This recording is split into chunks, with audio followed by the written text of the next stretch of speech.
Cheers, everybody, and welcome to your favorite late night hashcast. It's Variables with your hosts Frigoli, Pedro, and Superior Buds. Tonight we have a special guest, Harry Dabs, cannabis influencer, and I believe getting into extraction himself. You can find us on YouTube, Twitch, Instagram, X, just about anywhere that social media cannabis is allowed. And make sure you hit that thumbs up, drop some comments in the chat. We'll see them whatever platform you're watching on. And if you don't catch us live at 11 p.m. on Friday nights Eastern time, go ahead and check us out on Spotify, iHeartRadio, Amazon Music, or wherever you get your podcasts. Cheers, gentlemen. How are we doing tonight? We are doing fucking amazing. Ready for some dabs over here. Cheers, Let me guys. give you guys a little intro of who the hell we got down here below me. Mr. fucking Harry Dabs, dude. It's been a minute since we've sat down and did some sessions, but we've definitely had some personal sessions in on each other.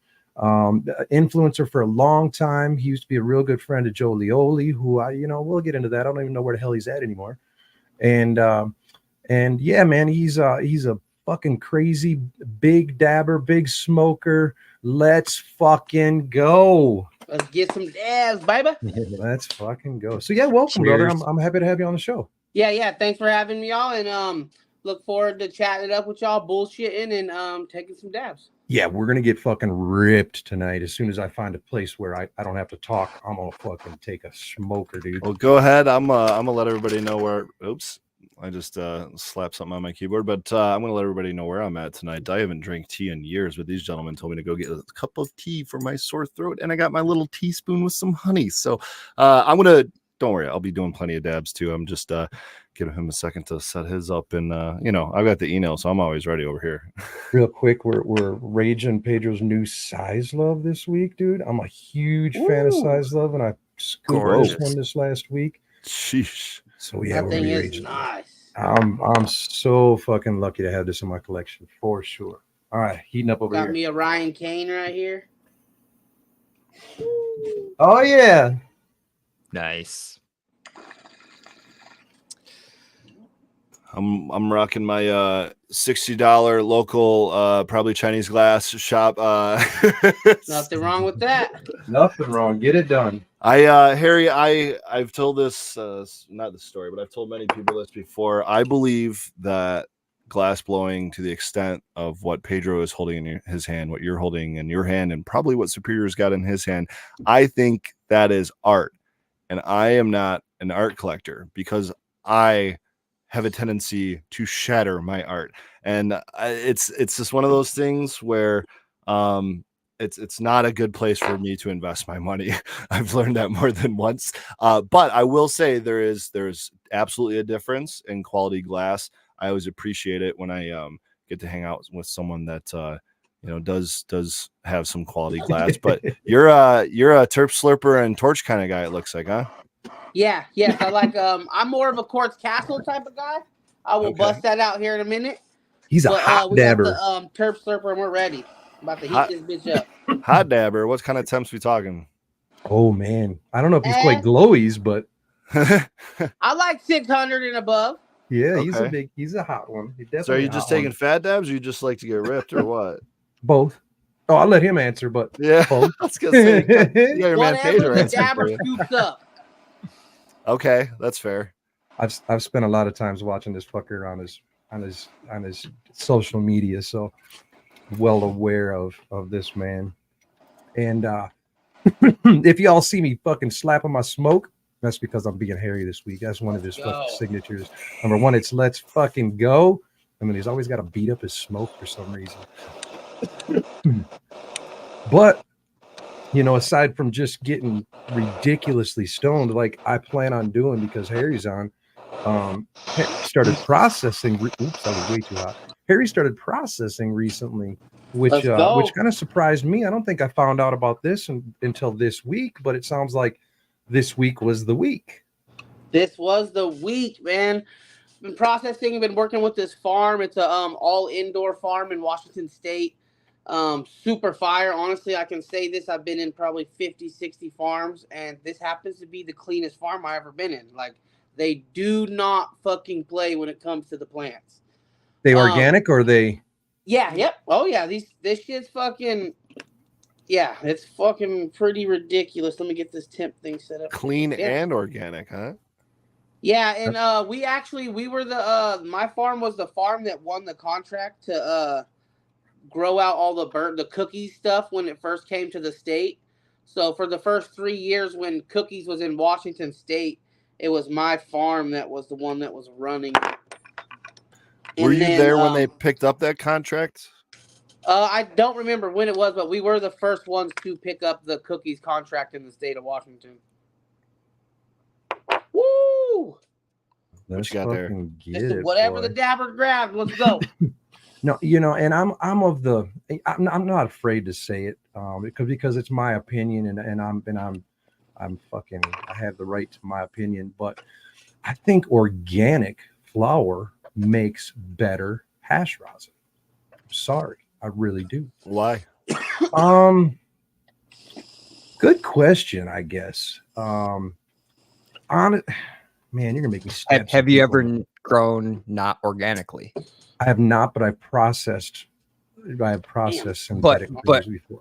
It wasn't you growing at your experience. I will give you that. Yeah, I will give you that. I will give you that. You know how many variables there are in growing good hash? Yeah, dude, there's a good one, man. There's a good one. Like 1.5 million, dude. It's like At least. ridiculous. Yeah. At least. Honestly, like I said, you're gonna make me stab some people in the face, but I don't mind doing that either. Let's go. How do you think this plant was meant to grow? How do you think this plant has grown for fucking however long this earth has been in existence? You think they've been people pouring salts into this shit? You think you think it originated from pouring salts in it? I'm sorry. Well, also under the sun for 99%, 99.99999999999%. I love me some sun-grown cannabis. Man, I tell you, some of the things that help a cannabis grow, especially like late in flower, is stress. So if you've got that extra UV and you've got particularly cold fucking temperatures, like my flower outside this year, because we had a little bit of an early winter, my flower froze like 3 or 4 times. My greenhouse was fucking like 35 degrees when I went out there. It was like, well, you guys know it looks like you haven't watered for 6 days, it's just those plants look horrible, but man, dude, it made some beautiful hash, Fuck beautiful. Yeah. So yeah, you do me with outside this sun grown. year? What's that? What strains? Of course, Critical Kush. I always put Critical Kush that's, outside. It's funny. I think I've smoked that from you 2 or 3 times in vanilla Kush or vanilla. Yeah, something. I had a vanilla Kush. Yep. Actually, I got some vanilla Kush in the refrigerator right now. It's I process for another gentleman, Nice. Westlow Collective, shout out, and doing some really good fucking genetics. Look at that drops. Well, yeah. So I grew outdoor this year. I grew Primal Punch, which is the one that showed you with the terp pools. Yep. I grew Papaya, Critical Kush, Tallyman,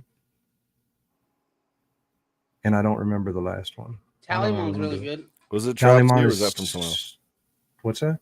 Was it a Trop C or was that from somewhere else? Trop C was from somewhere else. Okay. I can't recall the other. Maybe that was it because I grew 2 Critical Kushes. Anyways, that's a selection. Fire. That's a selection. But man, Eden, they've got. They're still going through some pheno hunts, so we're doing test washes and shit, on different stuff. Which, god damn, some labor. But they've got a hell of a selection of genetics, dude. It's fun. It's fun, and they're starting to cross them. So we already know that we've got 2 washers, and we're crossing 2 washers, which is just producing really for instance, the Chile Verde that I have right here. I'm not a genetics guy, so I don't exactly know, but the terps are, I always say they're complex. Like I can't explain it. I can't put my finger on the terp, on the profile. Not like a Trop C where you can be like, damn, that's oranges, According to infamously reliable Leafly, Chile Verde is an indica dominant hybrid weed strain made from a genetic cross between key lime pie and lavender. All right. Good deal. Now I know, and I won't remember, but now I know. Dominant terpene of the strain is caryophyllene. Everybody's got their specialties, right? They know what they know. So some people are really good at growing. Some people are really good at processing. You know, some people are really good at fucking cloning or Breeding. breeding, you know. So Or marketing. There's a lot of that too. oh, dude, the marketing thing, you know, like you and Budsy over here when we were talking about the marketing and all the and making the emblem or the whatever. You can see that I'm not that guy. So yeah. So what else we got over there, Harry? What else are you doing? Anything crazy besides Pedro needs you to load up another fucking ripper? Yeah, going to eco class tomorrow. Fucking got a long drive for that. Got a bunch of stuff going on. Well, tell us a little bit about your background, where you come from. You said it sounds like There you're you in go. Washington State right now. Is that where Yeah. you grew up? Tell me how you got your start in cannabis. Did you just love weed like a lot of us did? We were, teenagers, whatever, and all of a sudden it became legal, and we're like, all right, let's do this thing. Yeah, no, a little bit about me, man. I grew up in the Pacific Northwest, Washington State. Been smoking. First time I ever smoked weed, I was like 9 years old. Smoked 2 blunts with my cousins. No It's a shit. pretty funny story. I'll tell it real quick. We went and did Absolutely. some work for some guy. We picked up all his dog poop in the yard, mowed his lawn. He gave us $50. We bought an eighth, rolled it up. I was high as fuck. So 9 years old in Portland, Oregon, smoking weed. Ever since then, it's just always been in my family, you know what I mean? Been growing since I was like 19, 18. Processing BHO ever since it was ever fucking a thing since like 2011. You know, going to mountains in Cali, you know, the same old shit most people do. And then influencer wise, social media wise, I was always just a follower of Custom Grow 420. I don't know if you guys know who that is. He has like the biggest cannabis YouTube channel with almost 2 million followers. I used to watch his videos because I would type in how to purge oil. So his shit came up, you know, and then one day he was like, I got this oil from Rainier Express. And I'm like, that's a dispensary in my own town. So anyways, at the time he only had like 40,000 followers. This was like 2015. Is this pre 100,000? Because I remember him hitting 100,000 subscribers, and that was like the this was first before cannabis that. person Yeah, to do so that. he has like almost 2 million now, like 1.8 million. Damn. But back then he had like 70,000 or 40,000. Okay. And I hit him up. I'm like, hey man, I got some oil. I want to gift it to you. I'm in the same town, so I ended up meeting up with him, and then he bought all the oil I had. He ended up buying like 50 grams from me. And then so that was dope. And then so I knew him about a year. A year later, he hits me up. Look, I did a gram dab video on his fucking YouTube. It's his most viewed video. Millions and millions of views. And ever since then, I've just been, you know, doing the Instagram shit and the YouTube shit since about 2015, 16. Okay, so tell me how many followers do you have on Instagram and YouTube? On my Instagram and YouTube, my YouTube's got about 30,000. My Instagram's got about 160. Okay, so you definitely get recognized in public, right? What's that? You definitely get recognized in public, right? Oh yeah, for sure. Most of my shit is known from YouTube. Like we have a bunch of OG videos that got millions of views. Right. A lot of the people who are like in their 30s now were watching us 2015. Right. You know, so we're like kind of like the OGs of the influencers. Anyone to watch on the YouTube, it was us. It was like we were the first couple motherfuckers doing it. Dude, I remember the reason I bring that up is because I don't know at what point in his Custom Grow 420 Jolie, I don't know at what point in his career it was, but I remember him going live at some event. I don't know what event it was, but some cannabis event, maybe a cup or something like that. West Coast. Oh, probably Seattle Hemp Fest. Maybe. And him just walking down the sidewalk through this event, and person after person was like, Joy, Custom Grow 420, just hollering at him. You'll just go live saying, and it was like, it was this moment in my head. I'm like, oh my gosh, like cannabis is mainstream, you know, and it's like, it's there now. And it's made it. Yeah, man. Yep. And that was a long time. That was a decade probably ago, you know. That video, there's a video actually of that. It's if you can look it up. It's Hemp Fest was on Custom Grow's channel. And I will say this, man. I've been around a lot of people, and I've seen a lot of celebrities and people, bro. Like that dude, Custom Grow, he pulls people like he's fucking Tom Brady walking around. I'm talking thousands of people will come up to him like he's like Tommy Chong, back, he's like the new Tommy Chong type shit. Like it's pretty wild, like super wild. So, what was there a moment for you, like in public, that where it kind of hits you? Yeah, I wouldn't say I mean in public, yeah, obviously, but when it hit me, when I knew people wanted to fuck with me, he said on his video, he's like, if you want Harry Dabs back, let me know. His comment had his YouTube had 5,000 comments with my name on it. Just Oh shit. it's still up there today, right now. So like right then and there, like my Instagram went from 0 to thousands in like hours. So And you yeah, do, that's when I was like, damn, this is pretty fucking dope. and you Because I've do already was making oil. I've been making oil for years before that. I've been growing, so it almost came custom. It was just like organic. custom girl. You've been, and you do go to a lot of events, right? I mean, you and I have Yeah. met up at a couple different events. Yeah, So. I go to a lot of East Coast Boston events, most of the Vegas stuff.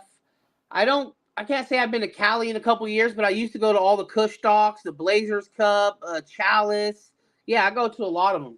Try to show my face on each side of the state or the country. I mean, Hey, what about out in the middle? There's Michigan here. We got one of the biggest scenes, one I of the know. biggest I want markets. to come to Michigan. You guys got fire rosin up there.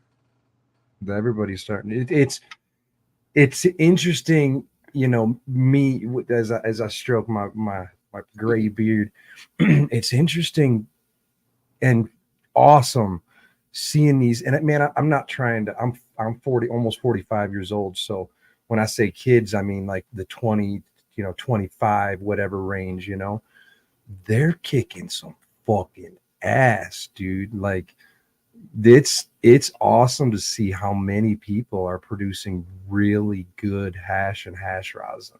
Yeah, hash. I'd say the great extractors are coming out of the woodworks right now. There's a bunch of people dropping some crazy good stuff. And you got Fergroli over here who's kicking the scene and kicking their ass with turfs, man. Just like, but what is creating these, or what's forcing them out of the woodworks? Because one of the way you say that makes me think of that quote. I would say whatever. People just want to join the hype, man, and I don't want to say this knocking any type of thing, but I know, it's right? a lot easier to make fire rosin than it is fire BHO. Okay, I'm done. I'm retiring. I'm out. You guys take the show. Thank you. I'm just dude. I tell you what. I tell you what. When I see one of those fucking setups, I'm like, this takes somebody way fucking smarter than me. I'll blow some shit up. It comes down to that. Like, dude, running a BHO machine on a mass scale is just holy shit. Oh, I'll give it to you there. I'll absolutely. But hand washing and stuff, you know what I mean? It's like, to me, I can teach that to someone in one day almost. You know what I mean? Like on a scale, but a BHO machine, never. I would never tell someone a knowledge in one day and then let them go. That's like a bomb, a nuke. I'd rather leave my balls off than blow them off. Yeah, true. The problem with bringing somebody new, and believe me, I've seen this fucking half dozen times probably in the last 2.5 years or so.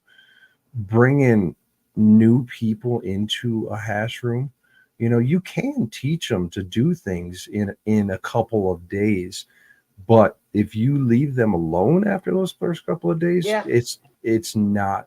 So I would say that kind of like the glass, right?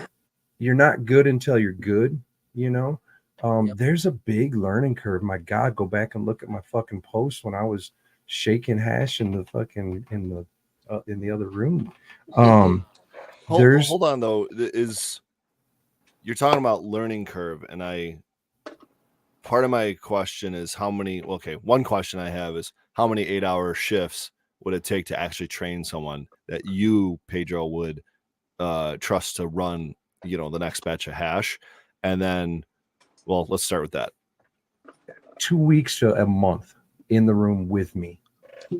Okay. And then that's for me to be like, all right, go and do this. Does that include pressing? But I'm still no, that's washing pretty much. And then I'm like, go ahead and do this, but I'm still gonna check on you frequently. And then I press the rosin, so I can see the work.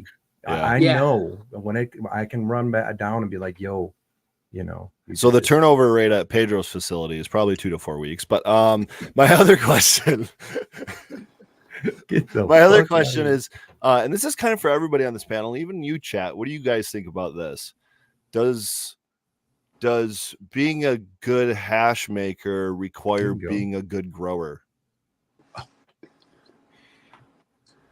Can I step in? Or at least having experience growing? Yes, please. This is for everybody. So no, being a good hash maker, I do not believe necessarily has an impact. You don't have to be a good grower to be a good hash maker. Okay.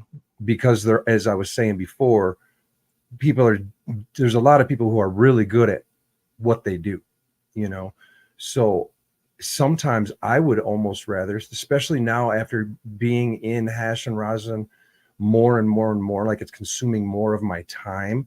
You see it in my garden big time. Like it's unfortunate, but you just exactly Spartan. You just need to know some new, and that was where I was getting at is I'm starting to lose the touch of the growing, especially the organic side, because there's fucking so many variables there. So I would almost prefer to wash a good grower's crop. Fuck yeah, and do splits. Yeah, absolutely. But here's the other caveat and potentially variable, I guess, is some people will come into the room just because they need a job, right? And there's levels to this shit. So there's people who will just dab. Start packaging, maybe. People that'll dab with a dab straw, or a nectar collector or so.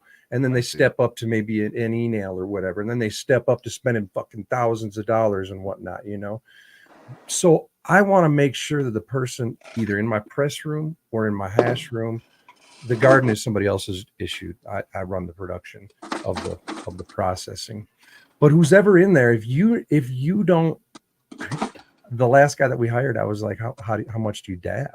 Do you have rigs? What's your interest? Essentially what I'm trying to find out is how much do you love this? Because if you don't love this, just go do something else that you're better at. He just 360 that rig. Dude, he does. He'll do it probably right here for you. He'll take his fucking blazer and he fucking lights it and he flips. I can't even do it without it because I hit myself in the face. West. I've done it before, dude. No. Oh, wow, nice. I don't like it. Yeah, I'd burn my house down. I think all that wood behind you. I think D-Nail and fucking TSV or what are they? The Turks they would probably call some shit on that. No, so yeah, he's crazy. I told you guys when I wanted to have him on, I wanted to have a little bit of a break from the seriousness. Flips. I love it, dude. I love it. I'm not flipping mine. No, you don't have to. But you do got to heat it up, though. I'm about ready to. I just thrown another banger right now. So Pedro brings up a good point, when it comes to actually giving someone a job in an area, how much experience do they have? And that was kind of the other part of the question. And I want to throw it to Superior Buds and Harry too. Do you got to be a grower or at least have experience growing, or a good grower, I should say? Yeah, I agree with Pedro. If you want to be one or the other, that's fine. Just focus on what you love, be the best at what you're going to spend the time at. It's tough being great at two things. There are some people who are though. Oh yeah, for sure. I mean, my opinion is just what I've seen with my own eyes is no, you don't have to be a grower to be any extractor at that point. And most of the good extractors I know aren't growers, to be honest. The ones that are real deal, like fucking crazy full-time extractors, they're just extractors. They're not like in the plants, They might have a little home crop. Most people do anyways. Right. But they're not running the big scale shit. It's no, you remember even talking when we were talking with Rackham's, the fucking one of what I consider one of the best artists out there. Most pilots don't build the planes, you know what I mean?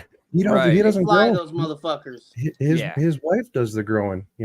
She's good at what she does. He's good at what he does. So she grows, he processes. And growing's full fucking time. Processing's full time. And that's the There's just challenge, not right? enough days in hours in the day to be an elite at both of them, really. Especially at a commercial level, I think you Yeah. can do it at, as a caregiver or maybe at a homegrown level. I think Superior Buds certainly is on that level. I think actually probably everyone on this panel is on that level, but I think for manageable. well, yes, and I think it sounds like it was all a natural progression for us. Like we started growing, maybe we started smoking, and then we started growing, and then we started processing. Right. And so that's why I think that helps, right? Having that experience, and it does seem like a natural progression. I'm not saying you need to be a good grower while you're actively being a good processor or a great processor, but I think it does help to understand the plant from that level. Yeah, it builds that love. Yeah, that I was talking for about. Sure. It builds that love. And again, there's levels. You can stop at whatever level that you want to stop at. Yeah, but What's after processing then, right? Who knows? Fucking. Right? We're already starting to separate things down into the CBGs and CBD, after processing, like isolating things. So who knows what they're gonna fucking do? I almost think we're there because I'm a big fan of full spectrum, so I like the 73 159 generally. That's what I do. Yeah. I used to do the 45 in there, but it was. So I've been kind of more of a big advocate of the full spectrum. And man, how much more fucking. And that's still considered full spectrum. What's that? That's considered full spectrum, 73 to 159.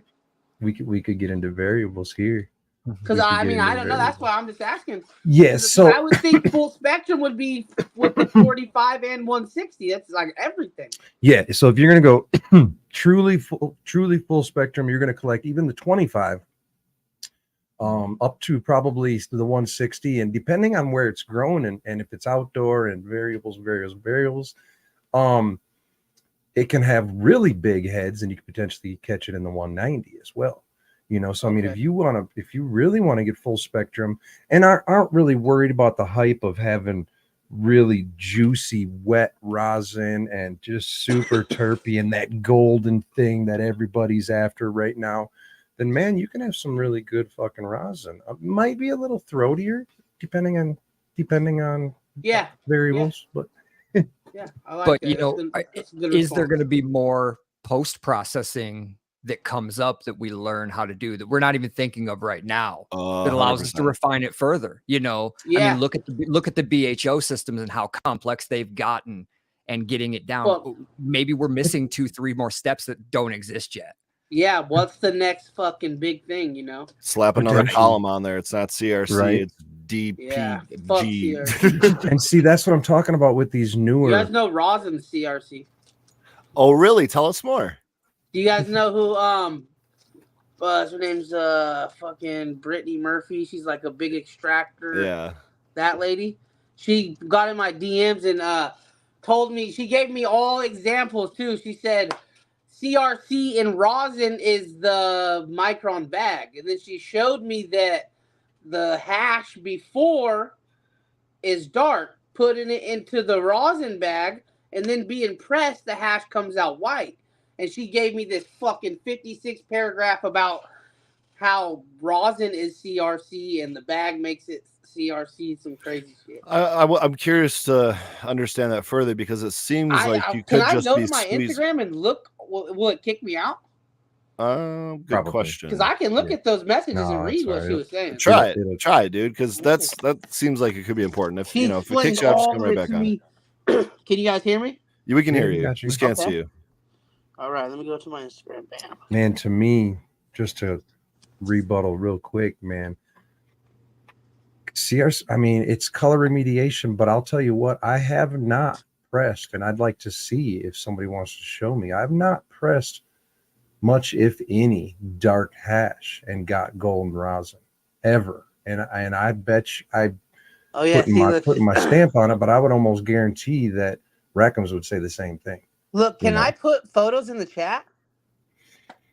I don't know if the phones are that fucking crazy now. Yeah. I know you can screen share from a PC. You guys, you could do on the live or something. If so, like from your Instagram, I can pull up your Instagram if that's what you're saying. No, there, it wouldn't be on yeah. my Instagram. It was just ones I just screenshotted where she's explaining it. This is what she Oh, I says. got you. She says you can see the color remediation on the hash before squish versus after. The bag blowout being the before, and then it shows a rosin bag with a blowout, gold oil all around it, and then you see the rosin that comes out is dark. Not dark, but Okay. hash color. Brown. Who? Brownish. I don't want to blow anybody up, but who the fuck is this? Oh, So that go check her out. She does a Oh, lot this of great lady, public bro, she is experience. more certified, bro. Any of us. She is an extraction, All of us together, education, probably. and process. She's a fucking the someone who minute I wouldn't say she's wrong. And then she Yeah. just says the bag blowout being the before. See, CRC is just removing heavily pigmented refractive compounds, and rosin definitely does that. And then she just gives me fucking Mimi, a bunch got you. more I know who Mimi is. explanations. I'm very aware of Mimi. If any hash processor, extractor, whatever the fuck you want to call this processor, if you've ever had golden hash in a bag or golden hash on the tray, excuse me, you got golden hash straight out the freeze dryer, right? Golden. You put it in the bag. You put it between your hands for 10 seconds and it greases the fuck up and changes color in your hand.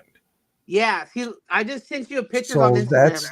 that is just the start of the melting and the decarboxylation of fucking of the rosin coming out right there. Let's go. So I Mimi and I have had it before as well, but I would completely disagree with her there. Yeah, it was one of those things. I just was like, yeah, Mimi and I. My idea was this: if anything, the color of those heads, the color inside the heads, are still gold. CRC, it's not like that. It's dark ass oil that they're trapping all the darkness and making the oil white.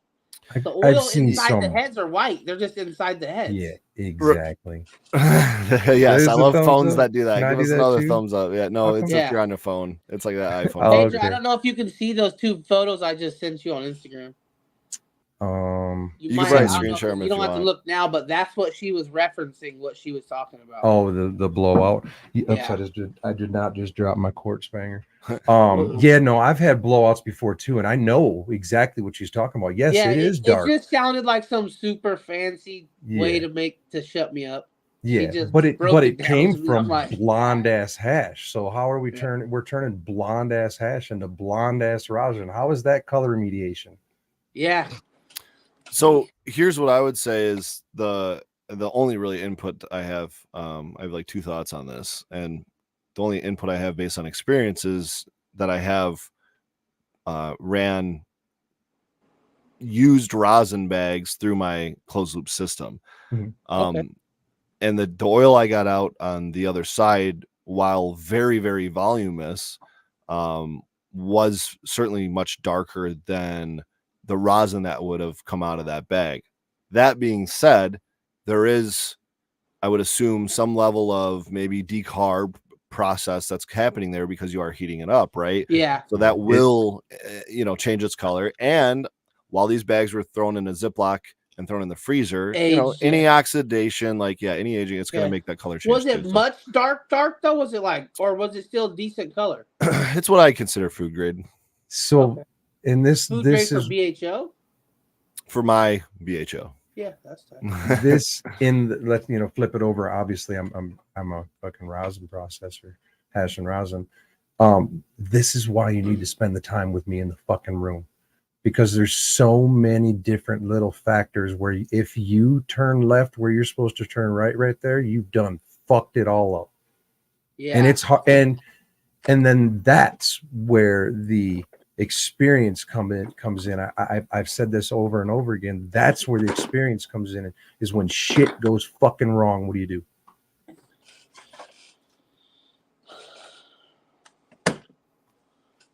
Should I leave now too?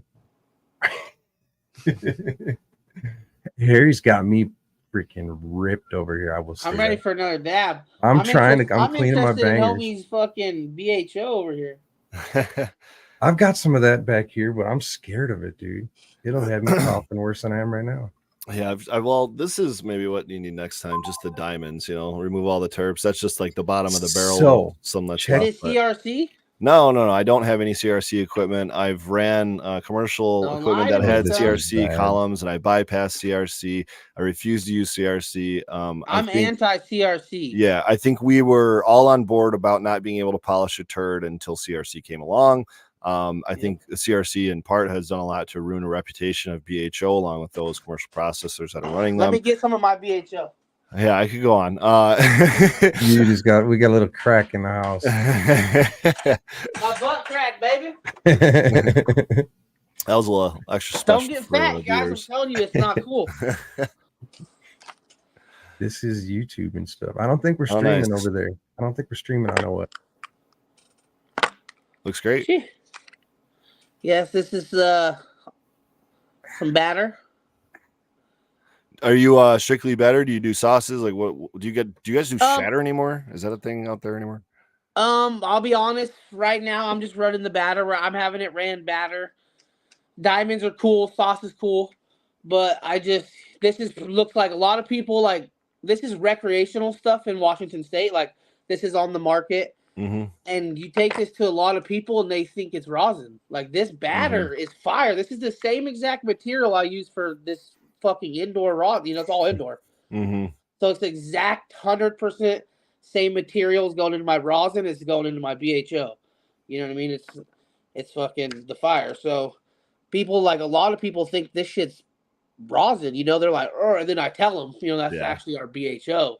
That one's there of all of the ones. That's why I sat back for a minute. This gas face is wild. That man. one right there of all of them looks more like rosin than any of them. All of the other ones, I'd be able to tell you right away were BHO or whatever the fuck the tri-blend, blah, blah, blah. That gas face is fucking like smelling it hurts. It's so strong.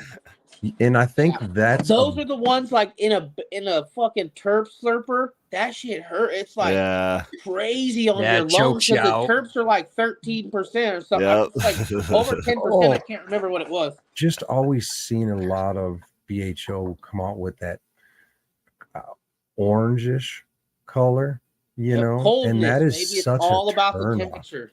That is such a turn off to me. No, I love it. Because that's what it really is. That's what it really looks like. The variable. There's a variable there.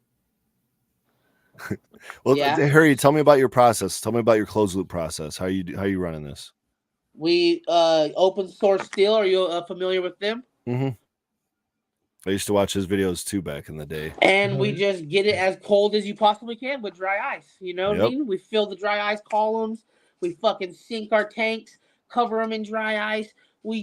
That's all about temperature, man. Like, let's just say you're at negative fucking 40. If you can get to negative 45, the color, just even a couple degrees is color changing and terp changing on your BHO. Like, shades of color comes with super low temperatures. 100%, man. Okay. What size unit did you say you were running? You? What size unit did you say you were running? What you running? What kind of machine? Can you guys hear me? No, we were asking. Harry's asking you a question. No, I know. I just thought I missed it. Harry, what size unit are you running? Did it mute on me? No, I just saw the. I'm not. I took that sexually. So I'm running. For me. Oh yeah, he can't hear us. That's why. I wonder why. Hello. You can't hear us? It's because you're touching so many goddamn buttons over there. Can you hear us now? Can you hear us now? Can you hear us now? Maybe if you leave and come back. Can you guys hear me? Yes. Well, can we hear you? Can you hear us? I can't hear anyone. It's weird. Gee, that's not. I got a phone call and I just ended the phone call. You might have to leave and come back. I know you can't hear me. Yeah. That's what I was gonna say. It's just fun saying it over and over again. Should we just remove? Can you just kick him? There we go. Just kick. Oh, he can hear us. Can you hear us? Yeah, I just had to leave and come back. Yo, we were about to kick your ass off the fucking live stream. Yeah, I'm like, what's up with this guy? He's not talking. You got me fucking me? No, my he's all right. I'm like, I can't. No, real quick, I think I missed it. I maybe you didn't say, but before I answer your question, what size unit are you running? of open source steel? Like how many volume wise? We are running the 16-inch. Like pound, like how many pounds system is it? I guess. My homie runs it. He's the one that runs the whole fucking thing. Okay. I have an open source machine upstairs too. I'll go show you that shit right now. Yeah, But I it's believe- the 16-inch one. It's on a rack. You know, it's got 4 columns. Okay.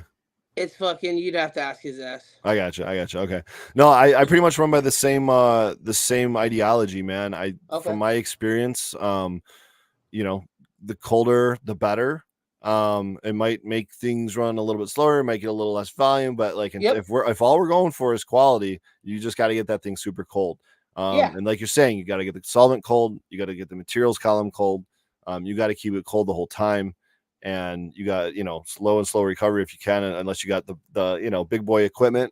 Are you passive, non-passive? I'm all passive. Yep. So hot water baths with the sous vide, dry ice, you know, everything else. I'm running about 1,600 grams of fresh frozen at a time, give or take. So pretty small batches. Yeah, that is small batch. Yeah, and it just you know, it works great. Yeah. I'd love to scale up, but the columns, are they jacketed? The tubes? Well, they're open jacketed. Yeah, so I do dry ice the column as well. Yes. Yep. And I use pellets. I've tried the high density or the rice. You know, I've tried the rice too. I've used denatured alcohol. I just stick with the pellets. But like you're saying, just freeze that solvent too. Same here. And then people like to put isopropyl on it to make it colder, all that dumb shit. Do you do a soak time, or do you just let it run? We don't. No, we do not soak. We just pass it 3 times. Okay. So say it's like takes 8 pounds to fill the column. Yeah. You know, 24 pounds total. Yeah, just run it. So. Okay. Yes, sir. That's pretty similar to what I do, actually. Yeah. Usually it's about 3 times, but I'm using a ball valve, so I am doing a soak generally. Okay. And the reason I can do that is because I just keep the dry ice topped off. I keep my solvent chilled, you know, and as long as those temps are maintained, you can give it a soak. Otherwise, I wouldn't necessarily recommend it. But that's what I've been doing for a long time. Yeah. No more than 20 minutes, but. Yeah, we used to soak back in the day. We used to flood from the bottom, you know. All yeah, bi-directional, all that stuff. Crazy shit.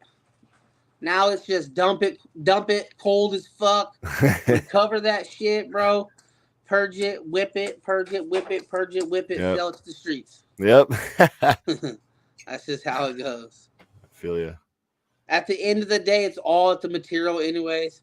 No one's trying to do magic tricks. No one's just just putting out exactly what the weed is. Dude, and I tell people that all the time. Like, my process does not change. What you bring me is what changes. Like, I can show you what my single source looks like, but I can't guarantee yours is going to look like that, because I don't, like, there's so many variables, like we're talking about. Like, I have no idea what happened. Maybe I don't have any idea what happened in that grow, you know. We'll do multiple runs in one day, and we'll yours came out like this and all the other ones came out like this. It's just because yours is what yours is. Yep. And this is what this is. So. Fire in, fire out, unless you want me polishing that turd, which that just ain't my game, you know. So. Yeah, no, send that to the CRC boys. Right.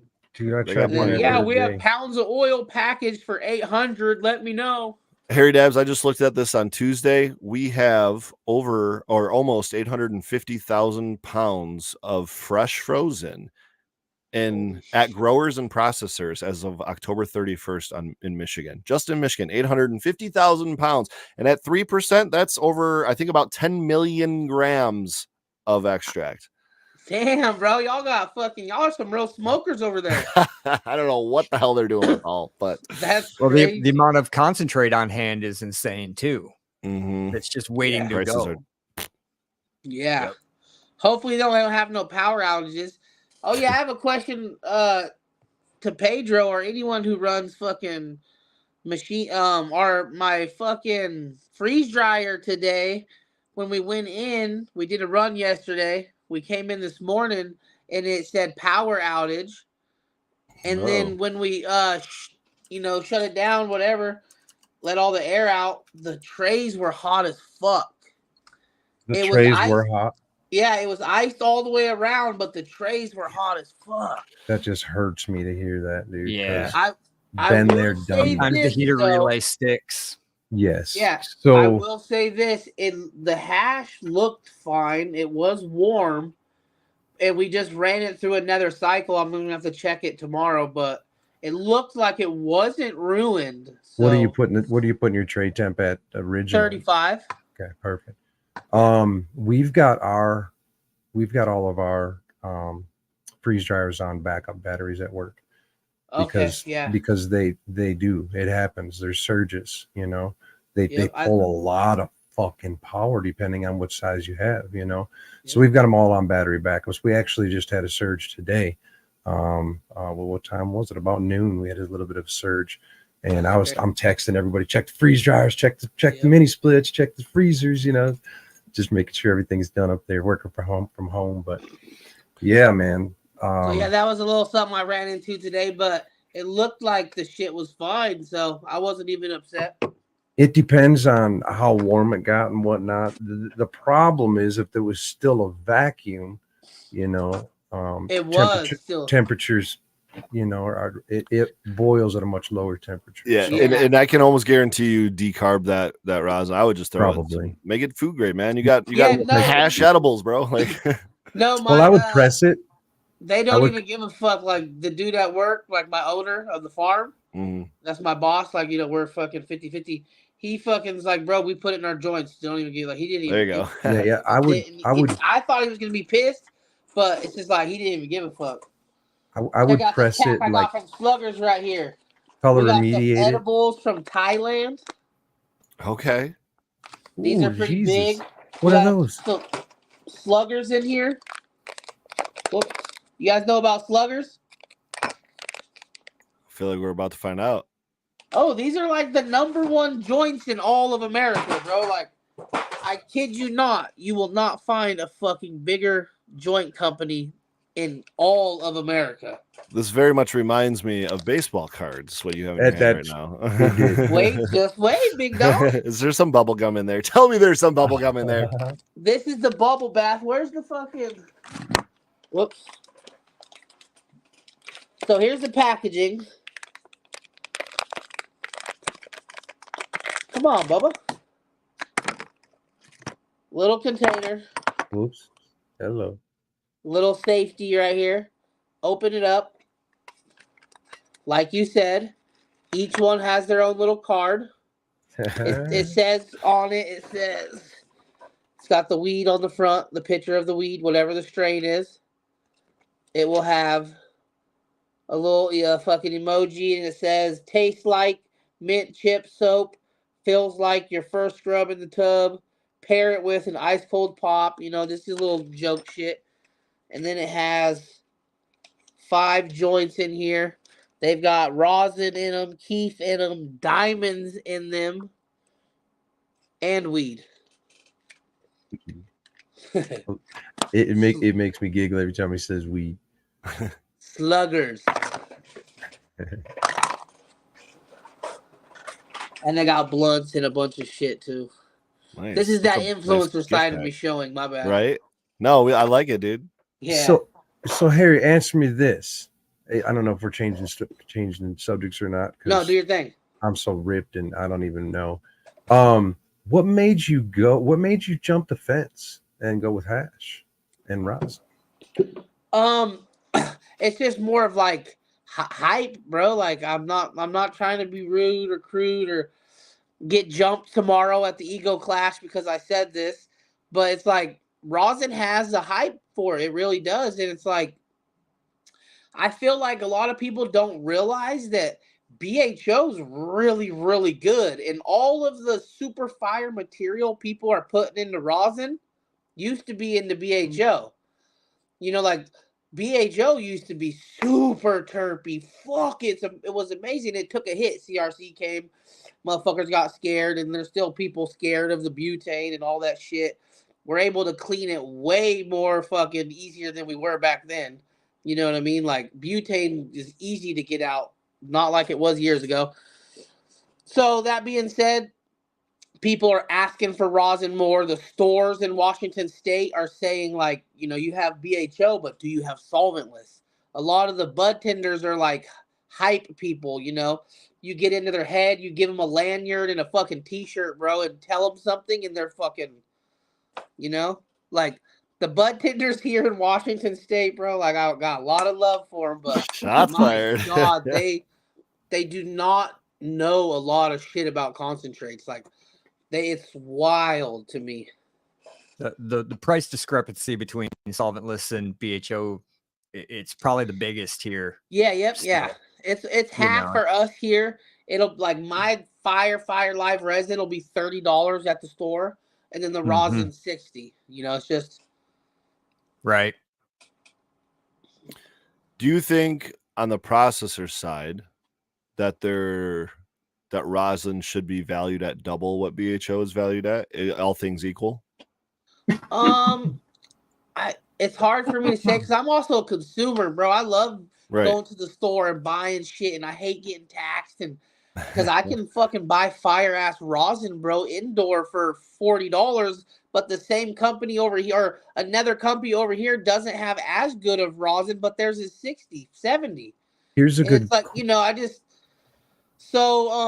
that being said, rosin, it's just fucking, you know, easier to sell. The fucking Is it literally people just ask hype right for now? it more. People like it more. It has a hype, so people are going to go with rosin a lot more than BHO. So if you start with, let's just arbitrarily say 10,000 grams fresh frozen, both sides, what is the end result? Like, does one have more quantity at the end of the game? Because that could play a big factor. Yeah, I'm not the best at fucking. I don't know that answer. Well, Pedro, what's your typical I knew you were median going to ask me return? that. You son What's of a your bitch. median return from see how fresh high I frozen? am? I would do the math. I'll do the math a for lot you. of mine sucked. Like, I got you. I do know we just ran 15,000 grams. I know the BHO side, Zealousy, we ran 15,000 grams of Zealousy BHO, and we got back 432 grams. I think it was fucking like 4.5% or some shit. That's 2.8%. 432 grams. That's 2.8%. No, hold on. Let me look real quick. So it was 832. If I start with 10,000 grams at a 5% return fresh frozen, if my numbers are right, because I am high as, like I said, times an 82% return, it feels like this is not right, but it says 410. I feel like the 5% was, no, 5% should be the wash. Math checks out, and if we do 410 divided by 10,000, that's 4.1%. Yeah, which is there we are. Yeah, that's solid. I mean, I would say my median is 4%. You know what I mean? Okay. Like, so the BHO we just ran right here, we used 15,416 grams, and we got back 698 grams of oil. We're right there. We're right in the game. Which was 4.51%. You know. And of course, there's variables. You know, each one. If it's a 5.5 washer, if it's a 4.5 washer, and I don't know how people do the yield on the fucking rosin. Is it the sand? Is it the rosin? What? What percentage is it? Are you talking? Is like, how do people do the percentage? It should be to the jar. It should be packaged jar, because I think you got to consider there's probably a 5 to 10% loss when it comes to packaging things. So I don't, you know what I mean? Maybe your packaging team sucks, or they just give everybody when loaded someone jars. Says, I got when Pedro runs 10,000 grams, is he getting 400 grams of sand? Rosin. 400 grams of rosin. Rosin, yeah. Okay. Rosin. Because it was 5% to sand, then 80, I get 2%, which is kind of on the lowish side. Yeah. You know, usually I get about 87%, 87%, depending on how clean variables. Well, and we can both, I'm sure, manually increase or decrease those numbers, right? Like, Harry, you know that if we just run that closed loop system without any dry ice, without chilling the solvent, we're going to get double that yield. You know, it's going to have all the chlorophyll, fats, lipids. Okay. And I would assume the same thing with rosin. If you just do it at a hotter press, or maybe you take wider range, you know what I mean, and then press it of bags. Yeah, thickness, pressure, time of pressure, temperature, can all come into play. Then there's more than that, Yeah. So yeah. Let's go. I'm gonna dab some of this fucking BHO, and here's this. Listen, I'm setting up an event, a competition. It's called BH Olympics. You know what I mean? So I'm setting it up in Washington State. It's a little early, but the deal is you're able to enter your BHO, but I want it to be something that's already on the market. You know what I mean? Something people can go in the stores and get, not something that you just grew fucking 5 plants of some exotic shit that you only have 100 grams that you're going to enter. No, fuck that. I want it to be something that people can go get at the stores. You know what I mean? So it's an event I'm trying to set up right now. It's in the really early stages, and it's called BH Olympics. Let's go. Instagram, YouTube, or website, where can we find it just to follow, stay up It's with going to it? be an actual fucking event in Washington State. This is like, you're probably So just follow your page. Yeah, follow Harry Dabs, you know what I mean? But it's going to be an event in Washington State where we're going to give people time to go to the stores, get the oil, and then we're going to have a date where people come through and fucking smoke and party and fucking do the damn thing.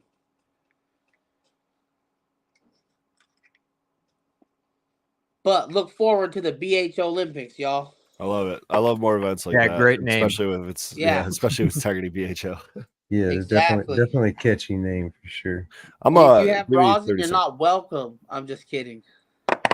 Man, I ran out of bangers over here. I'm having a hard time keeping up with myself, keeping these bangers clean. I think I'm one ahead of you, Harry, so you better catch the fuck up. I might be wrong, but damn it, I was giving him shit. Oh no. Right in the Lost middle for a of me, second. giving him shit. There he is. I'm back.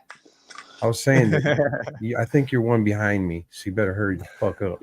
I might be wrong, but I think. I'm just gonna say it. Hurry. I've done 3 dabs so far. I can't count that high. So. That looks like some chirps. That is so that is terps. Man, there's you can get it cleaner, and you know that, but there's some tech that Low Temp has put out there to. I haven't watched it, and I'm not as smart as they are all the time.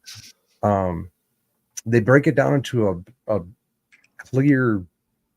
I mean, it's not a distillate. It's a clear. It's just terpenes, and it's a clear extract of, and they get it from the ice. I guess I should have said this first of all. They get it from the ice, from the inside of the freeze dryer.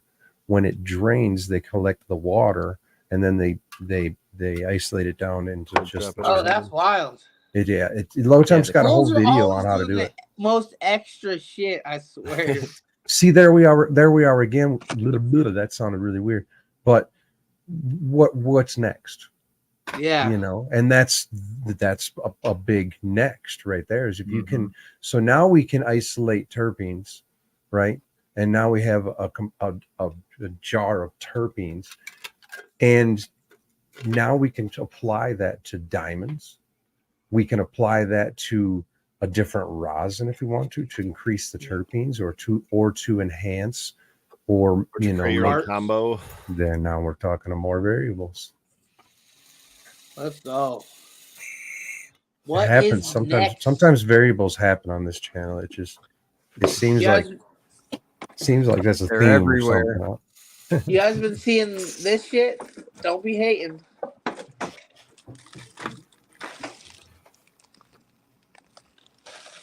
What was that?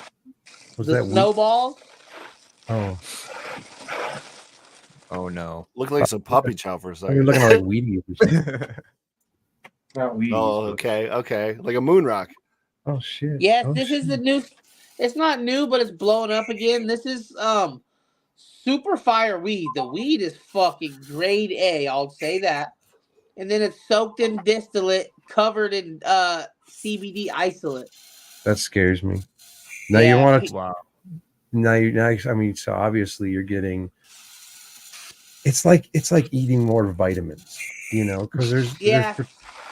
there's And the dude just says the CBD's more for just aesthetics, to make it look sick as fuck, but it is. I will Raises say the price weed by is $5. fire.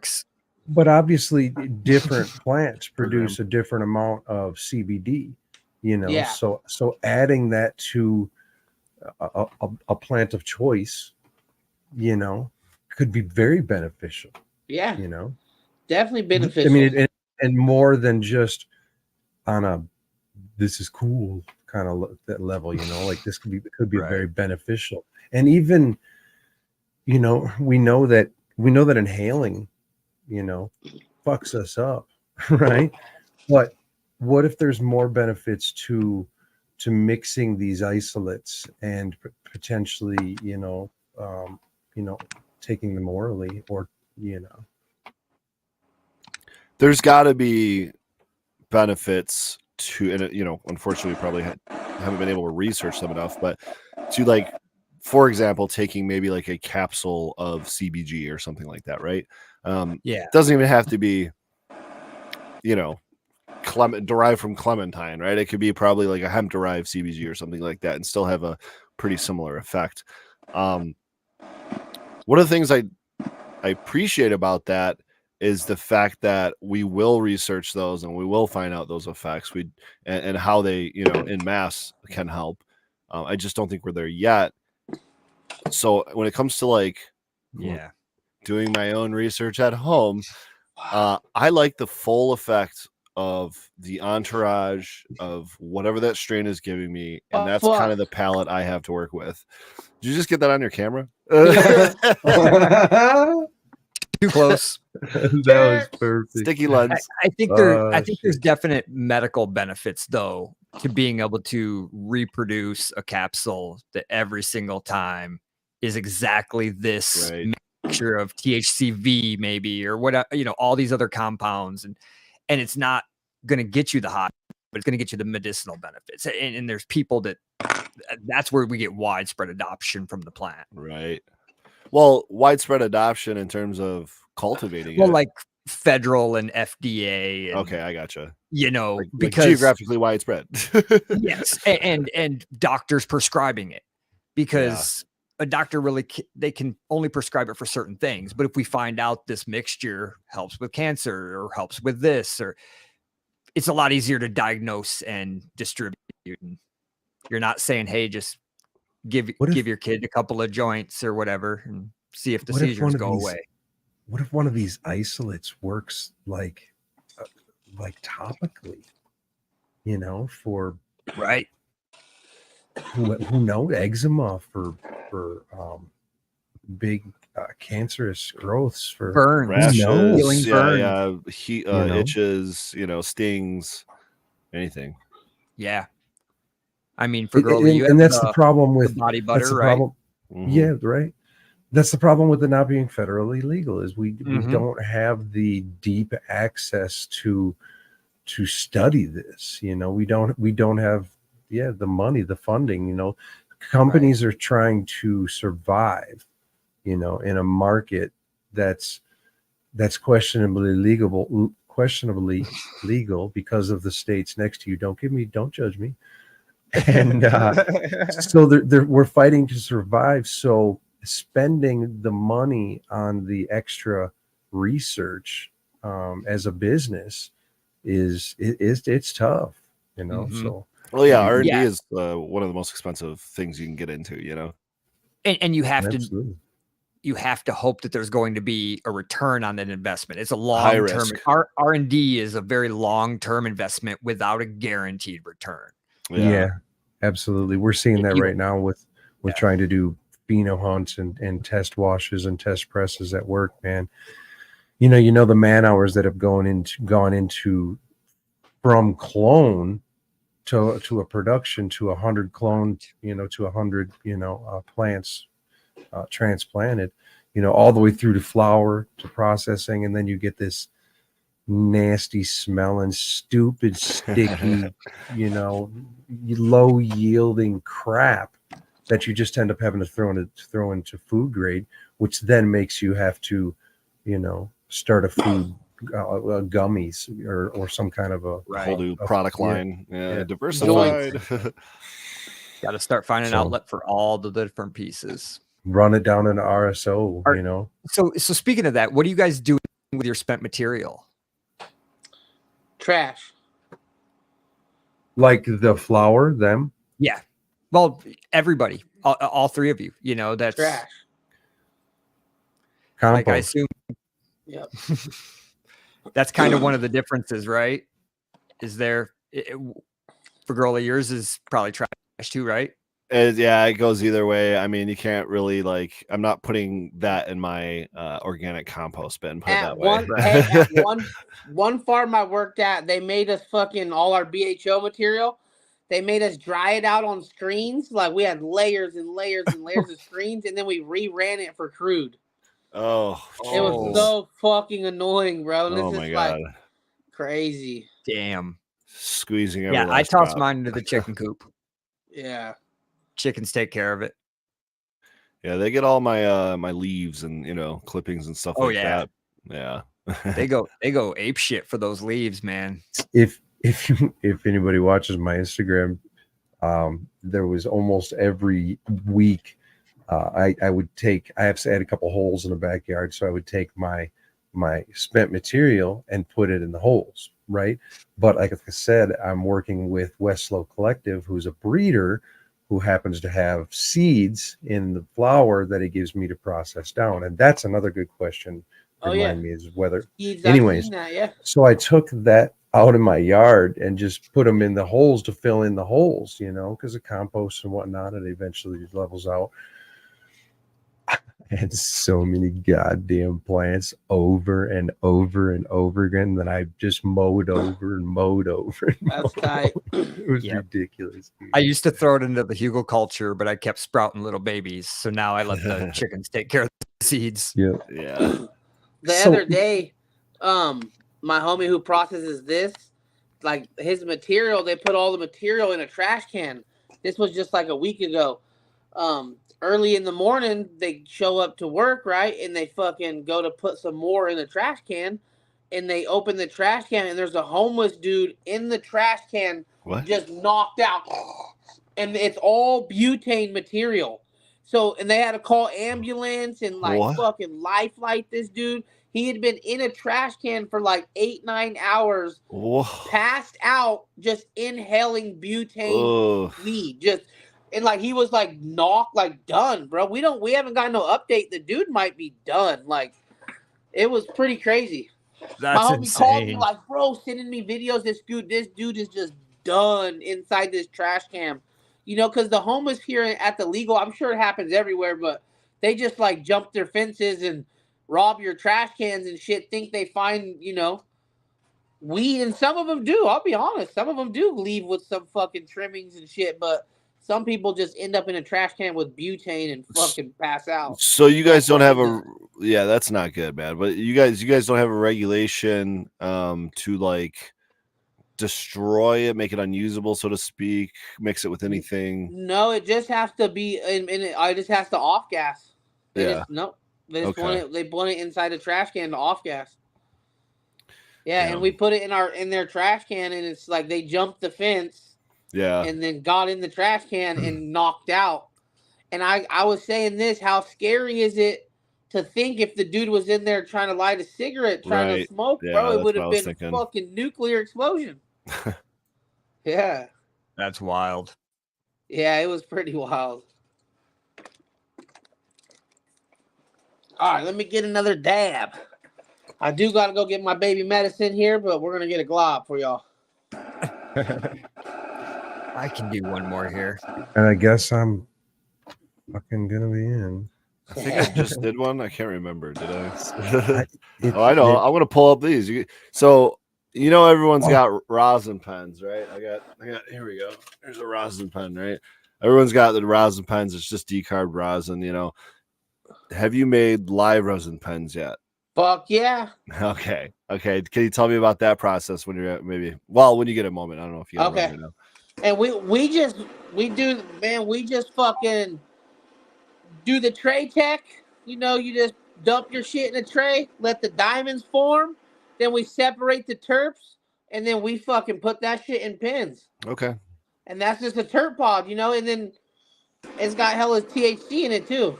Yep. Yeah, it's still like 50% or something like that. Yep, yeah. At least.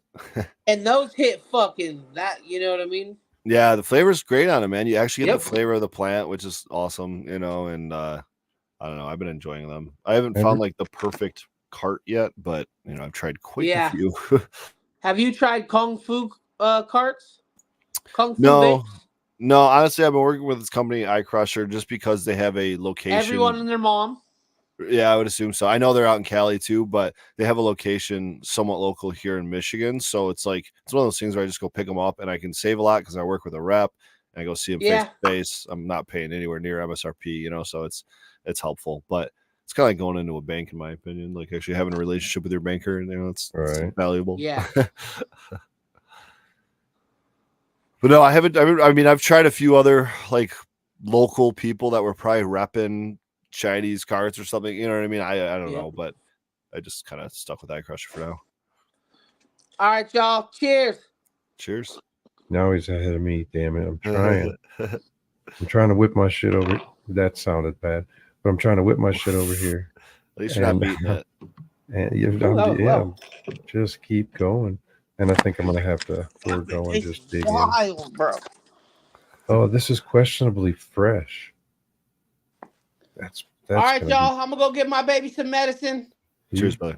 I appreciate everyone, man. You're gonna have to have me back on this bitch, man. I'm gonna let me show you guys what I get from Ego Clash next time.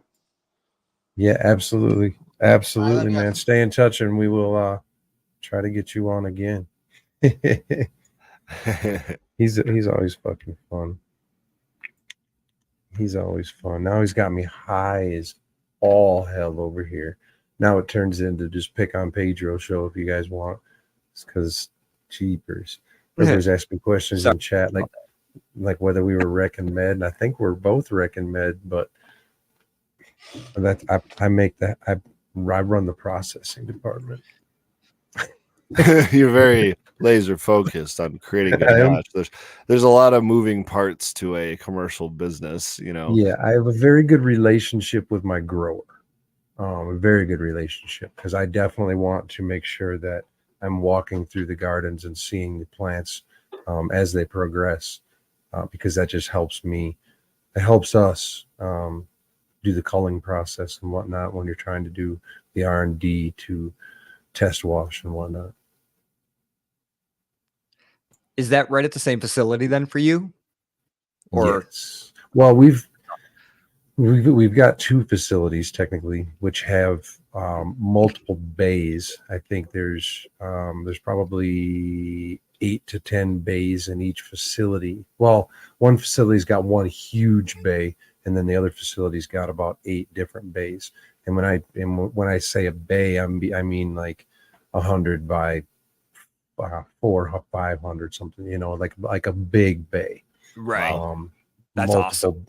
Multiple beds. They are raised, but they're encased, if you will, in wood, very thick. I think I don't know what they use, but it's wood. I don't want to speak for my grower. And yeah, I want to make sure that the plants are specifically the resin, obviously, is something that I can assume is good or not. You know, of course, there's just lots of variables. There's just such a benefit to well. being able to go and see it before. Yeah, I mean, for real. Yeah, we all know it. And we can make wrong calls, but you know, we were talking about wasting our time when you get nothing. You know, I just washed in the room the other day, and I was washing for a grower, and one of them was grapefruit, and the other one was grape something or other, and I just knew that it was grape. Just generally doesn't, you know.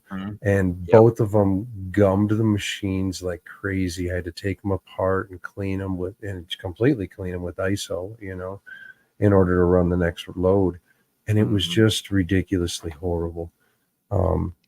So yeah, getting to go in and feel is the biggest part. Feel the resin, and you can be wrong. You can be wrong. You can feel the grease and get some good rosin, but that's what's been the fun part for me is all the different cuts and different popping seeds and just every plant, feeling it, then washing it, see what it does. I don't know. Let's see. Yeah, it's a science experiment every time. Yeah, and something that you you're can't do trying to that obviously at the commercial level, but at home it's fun. As long as I get something, I'm happy. But there's also a huge benefit, I think, to having that relationship with a grower, because while they might not want to hear it, it is advisable to get some harvesting tips from your processor.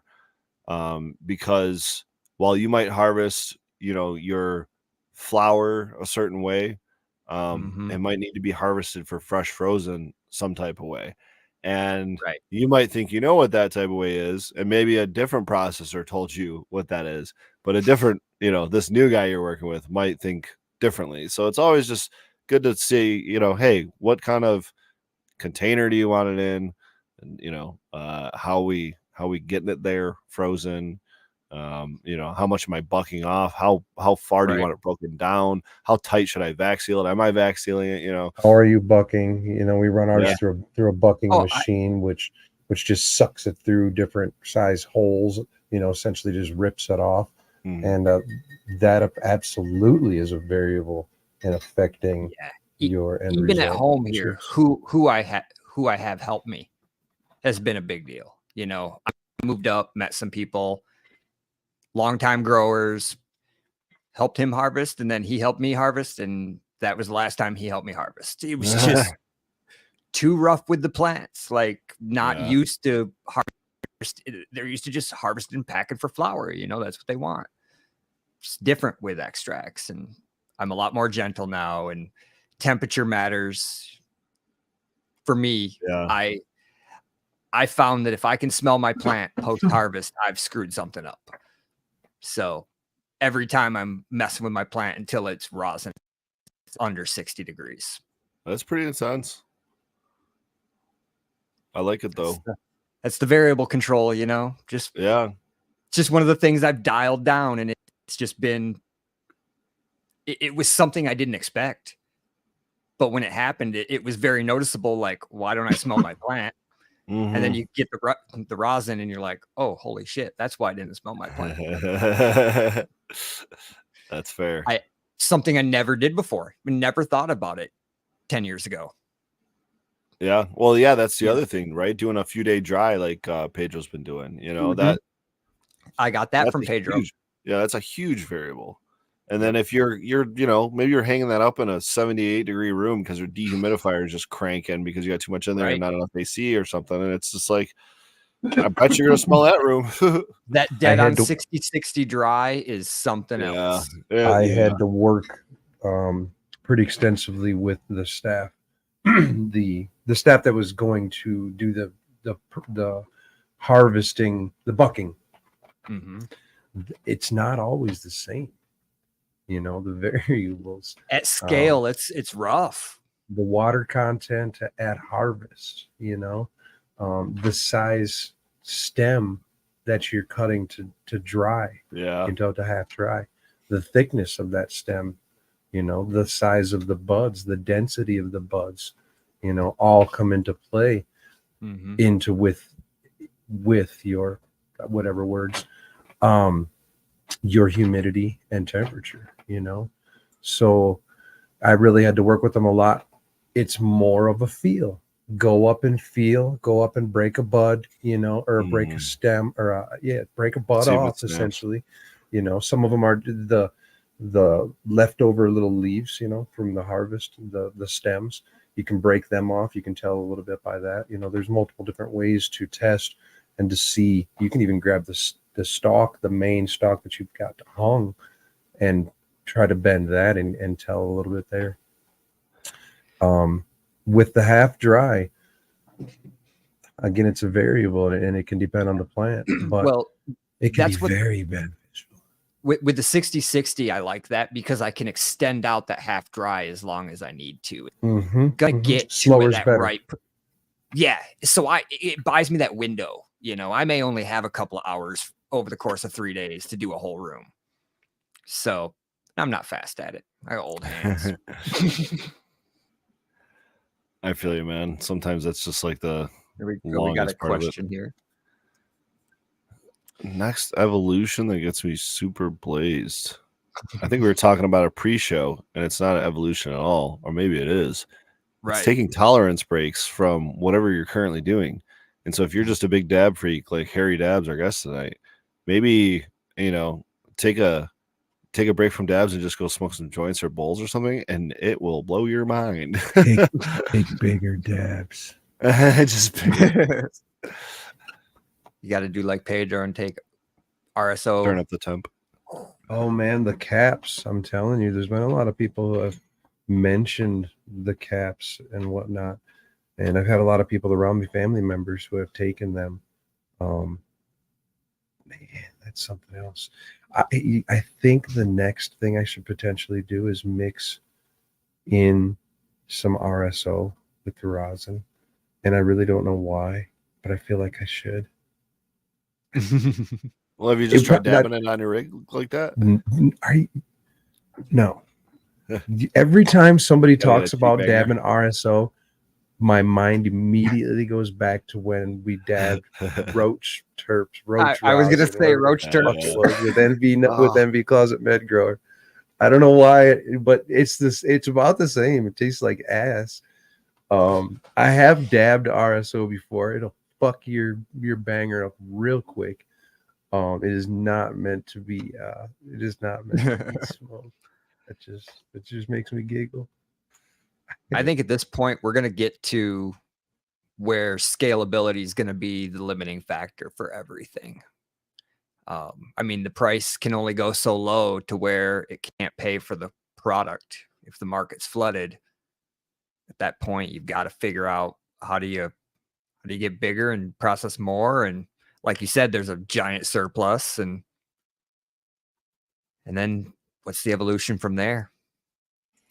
Who knows if we ever get federal, right? I mean, what is the point if we've got this much excess to even go federal? Like, right. It's not, I don't think it's going to change anything. And maybe that's the long-term game plan, is make it so once it becomes federal, it's just kind of there. We yeah, flood it's everybody. just, the market is benign, if you will. The culture is already established, and no one's excited over it anymore. And it's now just a pack of cigarettes where you're paying probably more in taxes than you are for the tobacco or whatever. I don't know, but right. I know Canada state years ago that their intention was to basically drive or eventually set the price because of the way their market is to 10 cents a gram for cannabis. Damn. I don't know about that. That's crazy. I think that was their goal or their intention or something along that lines. Maybe I can just Google that real quick for us. Yeah. That's. Did I miss something? 10 cents a gram in Canada. That's what we were talking about. Well, a goal.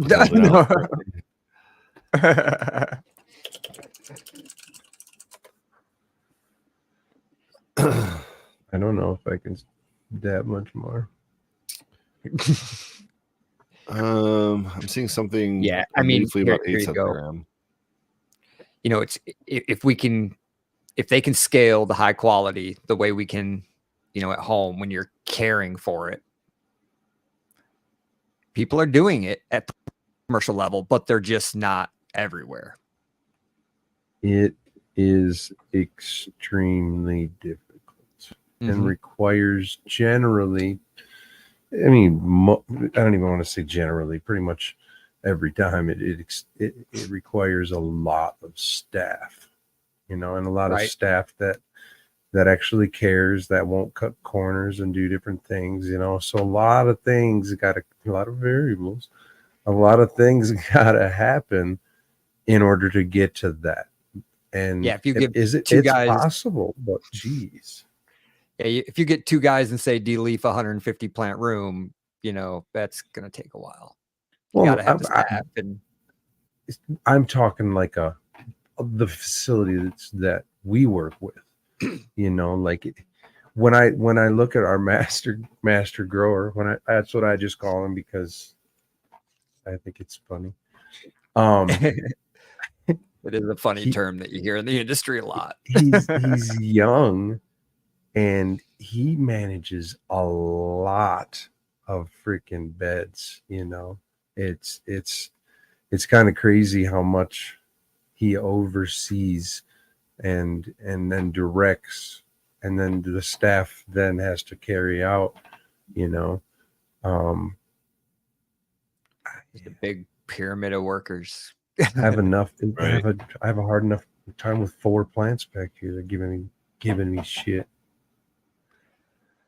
Yeah, scalability is a big challenge, especially if you're trying to create a craft product still, because things can get out of, just like small problems can get out of hand quickly at, with your home grow. Big problems can get out of hand very quickly at a big grow, and it can be disastrous. Costs real money. Yes. Yeah. That's the big when margins are slim. That's the thing. That's why I believe what's happening right now in Michigan over the last year and a half, maybe or more, and will continue on, I guess, into 2024, is the slimming of the players in the market. I don't know that that's necessarily a good thing, but it has already happened, and those prices are continuing to drop, and the costs are continuing to rise, and the turnover rate I hear, the stories I hear about a lot of these commercial growers, I've been in a lot of them, but I try to stay away from the bad ones, I guess, and the disasters I've heard, man, it's just like still operating today, and it blows my mind that they're still in business. And it's like, how much more money are these people going to pump into it just to stay afloat, or how razor thin are their margins that they're somehow able to survive the way they're operating? What it requires is a product that is going to sell for that $70 to $120. I've heard on the, out on the gray market, that things of very high quality can go for upwards of 180 for 2 grams. So I mean that's $90 a freaking gram. That's still way up there. So if you can produce a product, that can sell like that, and somehow manage costs and labor, it's possible. But we're seeing it here at Eden. It's razor thin. Well, that's if you screw up a harvest. Yeah, that's what I was saying before last week. Just shits and giggles, went to multiple dispensaries last week and hit like their big deal 10 for 100. It was $10 grams, right? Just let's see what it is. And then the higher end, their solventless, their best highest, which was $70 a gram, I want to say. And then going to another place and getting their solventless and getting their cold cure. And then, just a big mix. And I was really surprised. The quality's not bad, even on the cheap shit these days. I expected horrible for $10. That's the problem our market is insane right now. It starts to become, again, razor thin as to what is extremely high quality, whatever we want to start calling it. I don't know. From a quality that's just fucking fine and great and good, like the BHO I got was terpy. It tasted good. They were good flavors. The consistency was dead on for us. It really surprising. It was not what I expected. Most of the time up here, you would see. Were the companies larger? Yes. See, that's where it starts. Mm-hmm. If you can properly scale, then you can produce something at a lower cost because you controlled your costs overall. Yeah. That's where it starts becoming hard to compete once you have competitors like that in the market. It's you gotta wild out step there. your game up. It starts. Yeah. You just gotta step your game up. There's like I was talking earlier with these kids coming up, they're kicking ass, and they've watched us. They have that drive from the fucking get-go. Like when I started doing the videos, I walked in the room, hey, this Pedro's Grow channel, but these kids are coming out like with fucking fire out the gates, and Yeah. I think it's going to happen more frequently. Companies are going to stabilize more frequently, but it takes a lot of work. It takes a lot of. I still think there's going to be a market for craft, right? There's always going to, it's always going to be there. It's just going to be small. You're not going to get rich.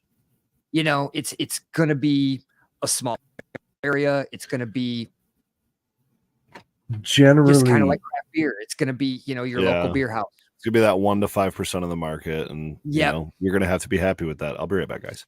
We actually talked about this prior to the show, was being able to take what you have produced, even though it might be a failed rosin production, it may produce something that's good for edibles. It may produce something that's good for rosin carts. Maybe it's just not great doesn't look great on the shelf as a right. cold cure batter, so throw it into rosin carts. Or if it's absolute shit, you just throw it into the RSO bin.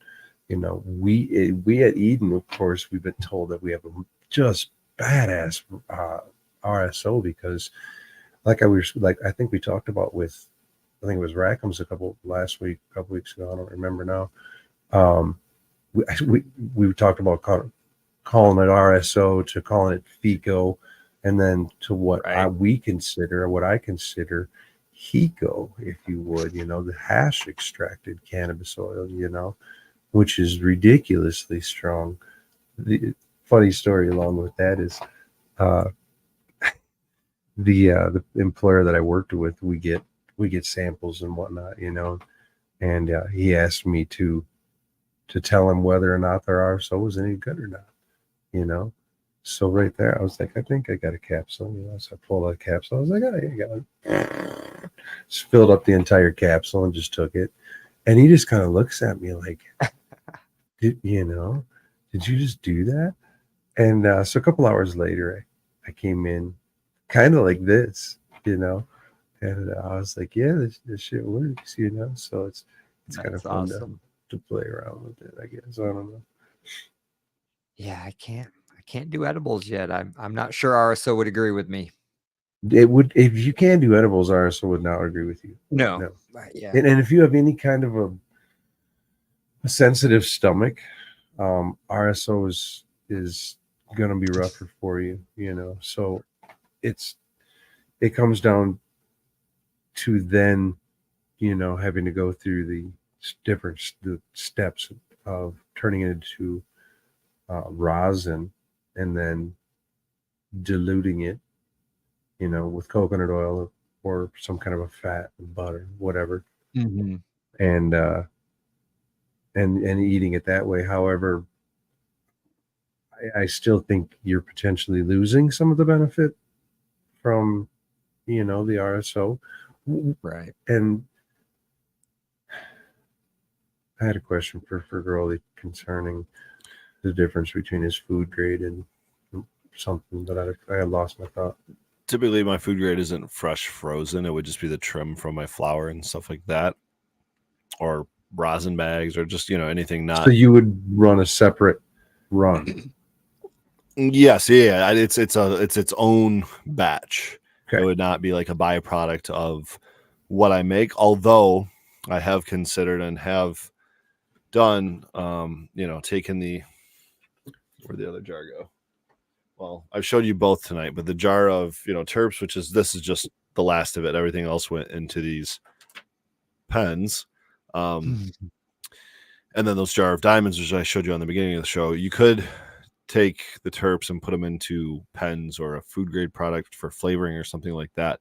And then take the diamonds and just decarb those and use those as your THCA, The challenge, I think, maybe where you're going with this is like with RSO. If you're decarbing something, you're typically losing most of the terps.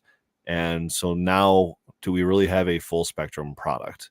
Is it really just a purified, degraded, whatever you want to call it? It's now something else. It's not encapsulating the plant. If you're just straight decarbing it, we had this talk with Marcus Mm-hmm. a couple weeks ago as well. If it's in a sealed container and you're just decarbing it, he's actually seen terpenes, form on the top of the jar and circulate. So are you really losing them? Of course you're losing some, absolutely. Mm-hmm. But how much are we really losing at that point? Right. And I don't know the answer to that. You'd have to do a test, pre and post that process, I guess. But like him, I have also grown, is it stalagmites or stalactites on the tops of my lids of the vessels that I'm using to create sauce in. And that's not because I flipped the jar over. It's because the some terps are evaporating. They're getting up there, obviously with some THCA or something, and I've seen diamonds form on the top with a little terp pool around it, like it was just carriers upside down. Yeah. So that was cool to see. It doesn't happen often, but I've seen it before. But yeah, how much are we losing, and are we converting any? Are we converting anything into something else? Yeah, I think it'd be interesting to see the chemical makeup of them each after the fact, right? Because we know that there's the benefits of RSO, but what does it really do? I don't know. I know what it's supposed to have done, but right, plants surprise me more than most other shit in my life. So right. back to the food grade that we were talking about when processing with hash, you separate from the same run, so you'll run your premium fresh frozen, and there will be a layer, a screen in which you'll collect the food grade, and or at the end of your washing, there's multiple washes per load of flour. You might load 10,000 grams in, but you'll wash it multiple times, and depending on how much it's dropping, how much hash you're getting out of it, and how delicately you're doing it, variables.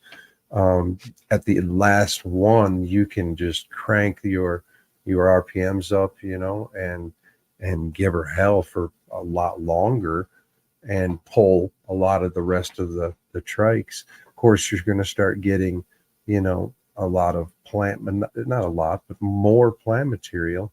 But that's where the running it through the screens, the remediation, would actually catch a lot of that plant material and just release the oil if pressed all correctly.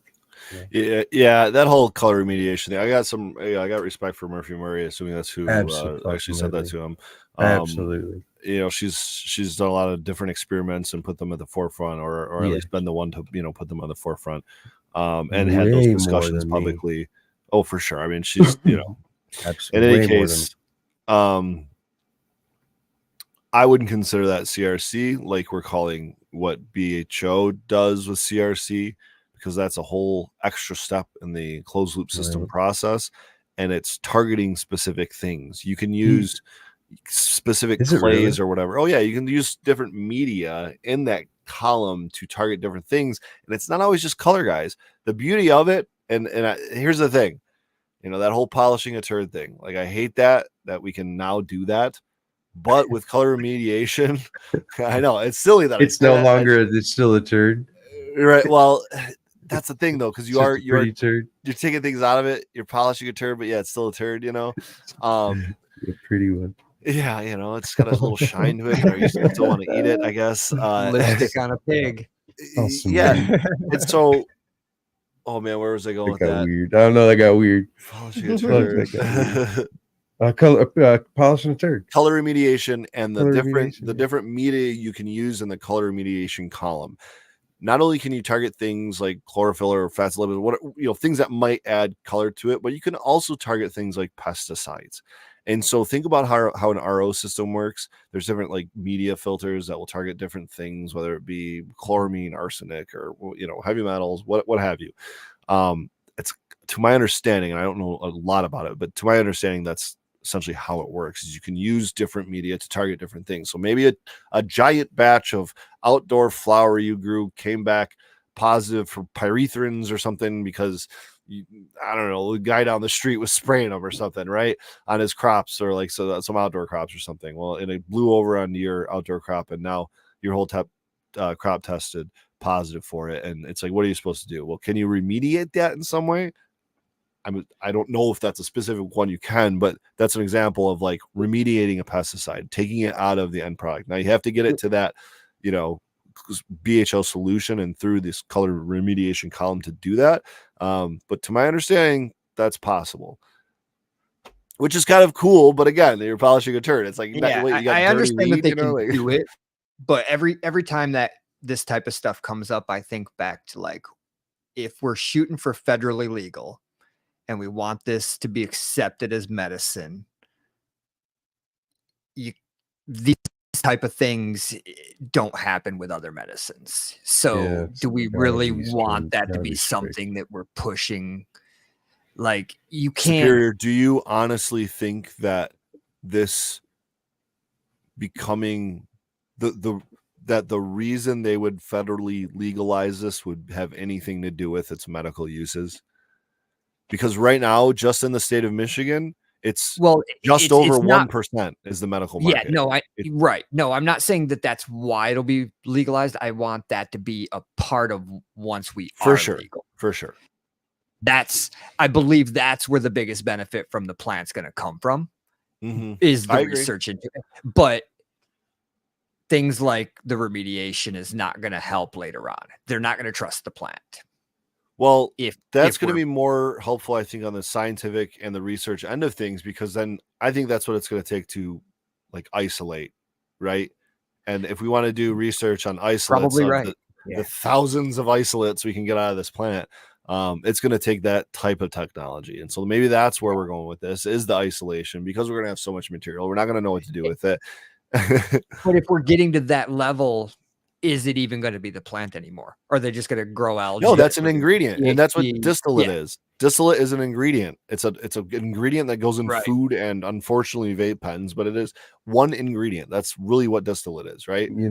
I can see, unfortunately, when we start going federally legal, and especially if we're talking about, like you guys said, the medical market and whatnot, I can see white rooms, clean, fucking flat, even, just NASA aeroponically grown. Yeah, absolutely. That's going to be another challenge when it does go federally legal for all these grows that aren't prepared to throw a shitload of money to retrofit all that wood that they left exposed. He was talking about I think, was it you, Pedro, or him talking about having wood on the beds? That ain't gonna fly when the FDA comes around. You know what I mean? Absolutely not. And so they are going to have to be that aerospace type washable surfaces. Fully power washable. Like organic grows are. That's the scary part, right? Yeah, they're absolutely, probably, most likely are going to not exist when that takes place. That's going to be the craft side of things. That's where you're going to get those craft breweries, right? That want to do things with their gluten-free beers and their, whatever. I don't know. Our wild blueberry beer up here, right? There you go. Yeah. And I'm sure Traverse City has some sort of sweet cherry beer or something. You know what I mean? Like, there's going to be space for that. Like we said, though, it's going to be that 1, 2, maybe 5% of the overall market. And then everything else is going to be this Walmart of weed, this Budweiser, this Bud Light, this whatever else. It's just boiled down to the basic ingredient, which is going to satisfy the majority of the population. 95+%, man. Yeah, like buying a pack of Marlboros. That's all they want. They want the $5 pack. Yeah, the connoisseurs like us are going to be the weed or the wine snobs of. Right. I mean, we could just start our own sommelier business. There we go. If you look at this from perspective, right? Variable. If you look at this from outside view. Like if some of my old, not my old, but my family members back in Wisconsin, you know, they don't know this. They don't see this, you know. They don't even necessarily know what hash is, nor know what rosin is. And when they see me dropping a thing into into sucking through this thing, you know, The giant loud torch. We're already these fucking playing torch over here. We're already Right. the wine snobs, you know. Absolutely True. Yeah, look at how That's much funny. glass you have. There was behind you, actually an bro. article. I feel like I There have was the an lights article the on a other little too bright. about I giggled about that earlier. the Like- border of the UP over there to Wisconsin and how much that border towns are worth right there because Say that again? of the border of the UP right there by Wisconsin. All those towns, each of their licenses are just worth massive amounts of money, like $40 million a year for these little tiny small towns. Wow. Just from tourism across the border. I think it was on M Live, which It you got sounds Lifestyle right. Pro. There it is, weed on the border. Nope, that's not it. Right up. It's right Oh, there. there At the top. Yep. Okay, so what happened when marijuana money came to small UP towns? 15 marijuana shops have opened in the UP along the Wisconsin border since September 2020. The former lumber and mining towns have fewer than 30,000 combined residents, yet money is pouring in, creating jobs and tax revenue. Yeah, I remember this now because I showed this on my story. The last picture made me laugh. And it's going to make Pedro laugh too if you haven't already seen it. There's currently an ongoing legal battle over which and how many businesses should be licensed to sell in Menominee. Did I say that right? Yes. Menominee. Menominee? Yeah, it's something like that. Yeah, there's a Menominee Falls up there. Representatives from marijuana shops estimated up to 85% of sales were customers from Wisconsin, where marijuana remains illegal. And it was the same in the Ohio and Indiana borders, too. A nearly 13-mile stretch of US 2 cuts through Wisconsin's Florence County before re-entering Michigan. Florence County patrol deputies have issued an increasing number of marijuana citations each year since 2020. Deputies issued 78 citations that usually cost $263.50 in fines and fees through October 23rd of this year, compared to a total of 4 in 2019 before these shops opened. Wow. Oops, no, I went back. Wrong one. Too many arrows. No, that's funny because Here we go. Hold on. Last slide, real quick. Sorry. Locals approved. Despite problems for police in Wisconsin and court wranglings in Michigan, most locals interviewed by MLive appreciate the new shops. Dave Boyle, 78 or 71, sorry, says it brings business here. They stop and have a beer before they go back to Wisconsin or whatever they do. Perfect UP attitude. Yeah. Whatever they do in Wisconsin. Hey, just drinking some beers, eh? Come on into the bar, eh? No. That's Minnesota. That's northern Minnesota. Dude, it's UP. You went too far. That's the Upers too. Dude, no, we didn't. Trust me. Trust me. Yeah, I guess it is the Upers up there too, but the southern border is the same goddamn way. And that's where I'm from. I grew up in a town that's Beloit, Wisconsin. There's also South Beloit, Illinois. So they're right there. It splits the town in half, and it's right there. So when it became legal in Wisconsin or in Illinois, my God, dude, everybody went. And grabbed. Wow. That didn't already have a hookup in the gray market. Right. Yeah. There's, the lawsuits going on over this right now, For sure.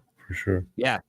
Like it's small UP people that weren't expecting like small councils where the guy used to be like worked at the high school or something. And now he's got this decision in front of him of, how many licenses for shops do I let open in my little town?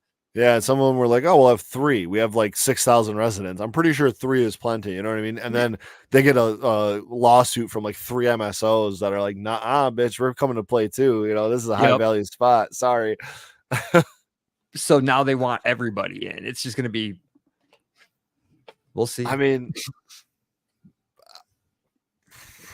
Who laughs? I don't. Yeah, I don't know. I don't know what the best thing is here because it's just like it's gonna be short lived. You know what I mean? We know it's gonna be short lived, but that's what they're trying to do. They're willing to. Well, Wisconsin force their way in, just passed a bill to proceed, blah blah blah. However the fuck that happens, but they're about to jump the fence too. That would be Last I heard. interesting if Wisconsin went legal. What happens then? Yeah, the last I That heard would that was about to happen. I'd heard that in late October. Yeah, short lived, like you said. You know. Yeah. I'm sure they'll make their money. Yeah, Yeah, so 85% of them are coming from out of state. right. I mean, they Actually, are it'd be now, interesting to so. look now that Ohio's legal. What happens on the southern border of Michigan? Oh yeah. You know, I mean, that happens in other markets too, where people have to. Yeah, but it'll be a couple years before Ohio actually like has dispos up and running and stuff. And plus, are you really going to want to be a dispensary on a Ohio border town? You know what I mean? Like, what are you gonna draw in people from Michigan? You know what I mean? Right. Or are you just That's like that true. last stop before you have to cross the border? I guess it becomes building a bunch of dispensaries and manufacturing on the borders of the last illegal states. You know, right? Yeah. Right. It'll just be It's like a big surrounded. game of Risk. Nebraska or Mississippi Just- or whatever. Yeah. Navigating Might your as well make troops them little. through the U.S. Might as well make them little pop-up stands because they're gonna shut down the minute the other state turns. And then what happens? I mean, it becomes flooded at that point in time, so you better make it. You better just make your money and shut down shops. You can still stay and make money, but you're not going to have as many shops open. I'm seeing. I should pull them up, but maybe we'll talk about this next time. I'm seeing.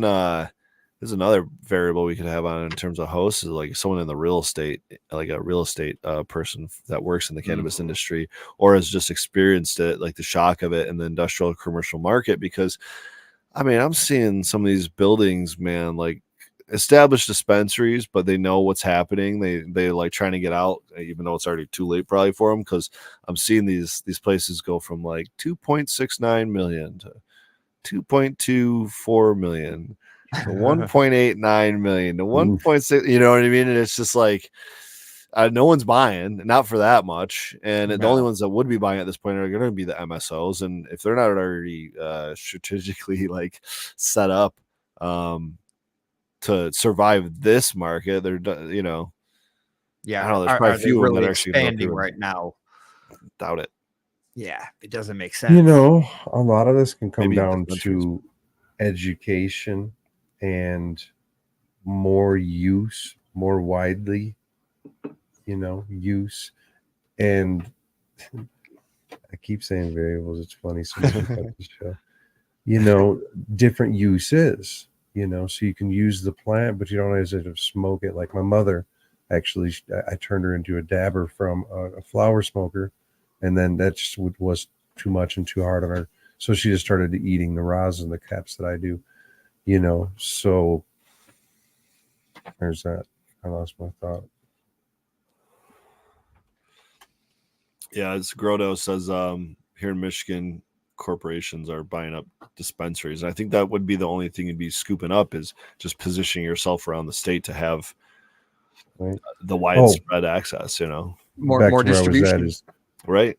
The different education and the different applications, and the edibles to the topicals and whatnot, and making sure that obviously when legalized, it's wider used than it is now, because we're kind of the wine snobs. We're a niche, so we need education for the potential growth.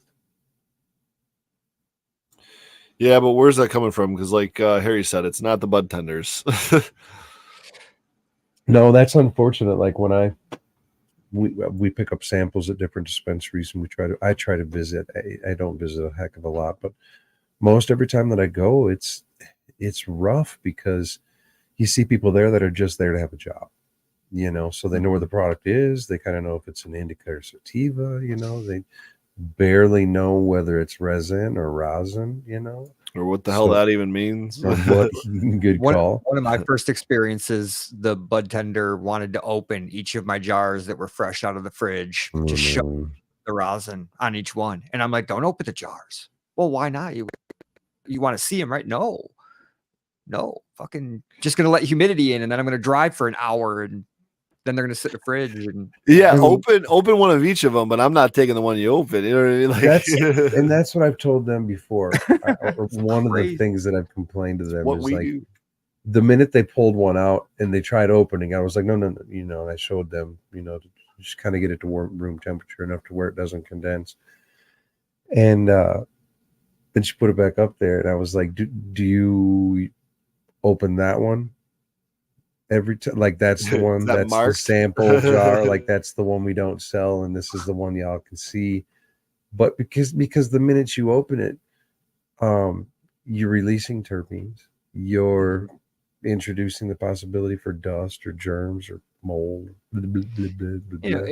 Like a fancy restaurant, you don't take the cover off till you're at table side, right? You Right. want that first hit of terps to be mine, not absolutely freaking bud tender behind a damn counter in a 80-degree fucking shop.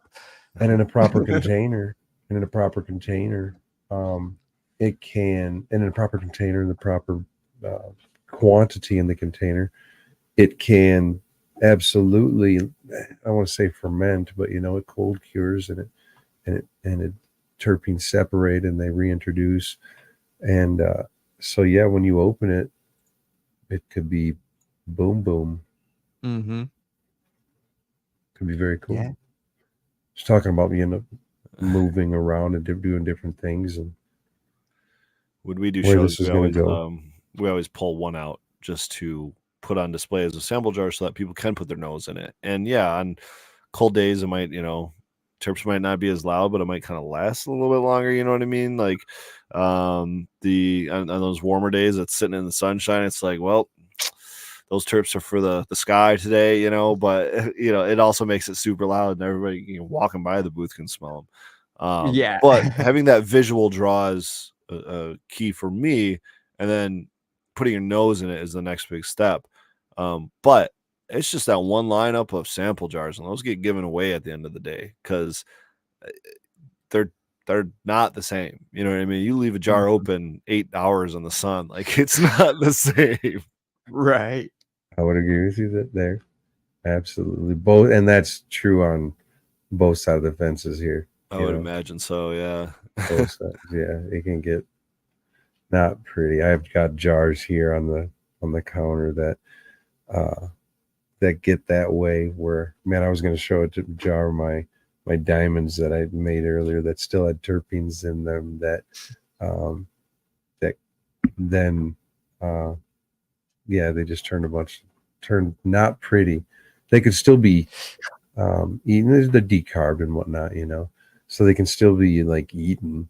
And a lot of these can be then fully decarbed and mixed with coconut oil. And so eaten, these are, oh God, these are actually lime skunk diamonds. The last ones I showed you were clementine, and these sat open in an oven to decarb at a low temp. And it was at the request of a particular consumer, and it's so loud, man. It's still there. Really? It's like lime skunk is so hard. I was going to say, can you get rid of lime skunk? Really? It's like I think the glass has been coated now. We talked about that before, like certain rosin. I think you probably could eat those, and those are what diamonds are. It's just the THCA crystallized portion of a run. That was to answer that question. Well, hey, I think we're about there. Yeah. Dude, Harry got me. I'm surprised I could talk as good as I could right there at the end. I think kept it together. Yeah, right. That was fun. Yeah. It was. Yeah, it was a good time, guys. Yeah, appreciate everybody watching and all the comments and questions and views and thumbs up. Make sure you guys subscribe. Make sure you find us on those other channels too, whether it's one of our other YouTube channels, Superior Buds, Pedro, or myself. X, Twitch, Instagram. We're all over the place. So come check us out, and we'll see you guys next week, 11 p.m. Eastern time. Cheers. Cheers, everybody.